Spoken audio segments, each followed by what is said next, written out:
বিভিন্ন ধরনের শাস্তি দেওয়া হয়েছে। হযরত ইয়াসির বিবি সুমাইয়াকে পাথর চাপা দেওয়া হয়েছে। শুধু তাই নয়, জমিনের ভিতরে কাঠ দিয়া আগুন জ্বালাইছে। আগুন জ্বালানোর পরে আগুন যখন নিভে গেছে, হযরত ইয়াসির হযরত বিবি সুমাইয়াকে আগুনের ককাঙ্গার ভিতরে চিৎ করে শোয়া দিছে। এক আগুনের কারণে হযরত বিবি সুমাইয়া আর হযরত ইয়াসির রাদিয়াল্লাহু তাআলা আনহুর শরীরের চামড়া পুরা আগুন নিভে গেছে। সুবহানাল্লাহ, সুবহানাল্লাহ। কালেমা ছাড়ে না, কোন পদ্ধতিতে যখন কালেমা ছাড়েন না, ময়দানের ভিতরে নাজির করলেন।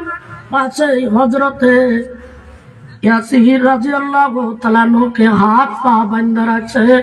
সাথে উঠন্ত বয়সের সন্তান হযরতে আম্মারকে বেঁধে রেখে দিয়েছে। বিবি সুমাইয়াকে বলতেছে, সুমাইয়া কালেমা কি ছাড়বি? বলেন না রে, কত কষ্ট তোরা দিলি, আগুনের আংরার ভিতরে শোয়াইলি, আমি কালেমা ছাড়ি নাই, কালেমা আমি ছাড়বো না।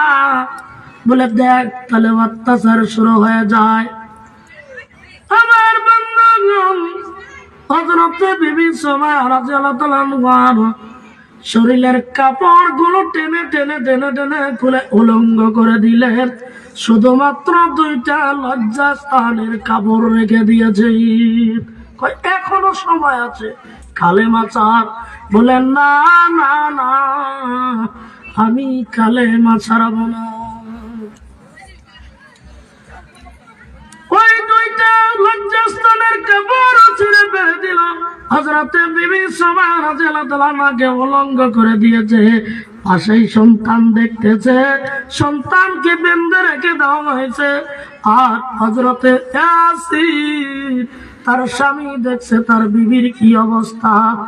পৃথিবীর কোন স্বামী কি আছে এই অবস্থা থেকে জমিনের ভিতরে সহ্য করা পারবে?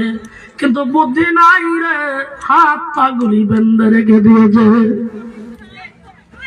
হযরত বিবি সুমাইয়া কাঁদতেছেন, আর চোখটা বন্ধ করে দিয়া লজ্জায় আল্লাহ রাব্বুল আলামিনকে ডাক দিয়ে বলে, মাবুদ আমার কি অপরাধ গো? এই জমিনের মধ্যে শুধু তোমার হাবিবের কাছে গো তাওহীদের কালেমা পড়েছিলাম গো আল্লাহ। এই অপরাধের কারণে কত নির্যাতন জমিনের ভিতরে করলো, আগুনের আংরাতে জুয়াইল। আমার ইমানের নূরে তাজাল্লিতে আগুনের আংরা গুলো নিভাইয়া দিলাম। মাবুদ গো, অবশেষে উলঙ্গ করলো। আর আরবের বেদিন যুবকদেরকে দাওয়াত দিল।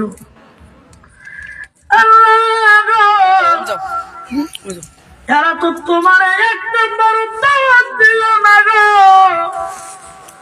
আল্লাহ। আমি সুমাইয়া, আমি জমিনের ভিতরে আর বেঁচে থাকতে চাই না, আমার জীবন তুমি নিয়ে যাও। তবে মাবুদ গো, আমি তোমার বান্দে কালেমার জন্য কি দুঃখ কষ্ট পাইতেছি, আমি তোমারে একটা বার দাওয়াত দিলাম গো আল্লাহ, তুমি একটা বার হযরতে সুমাইয়ার দেইখা যাও।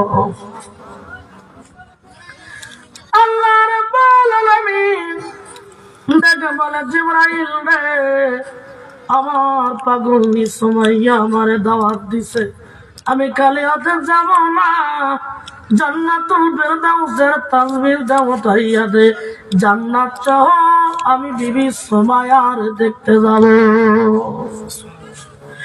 আমার ভাইরা আবু জাহেল চোখের কন্টার ভিতরে ফালা দিয়ে গাওয়াইতেছে আর বলতেছে, বিবি সুমাইয়া কালেমাটা কি সারবি বলে নাও।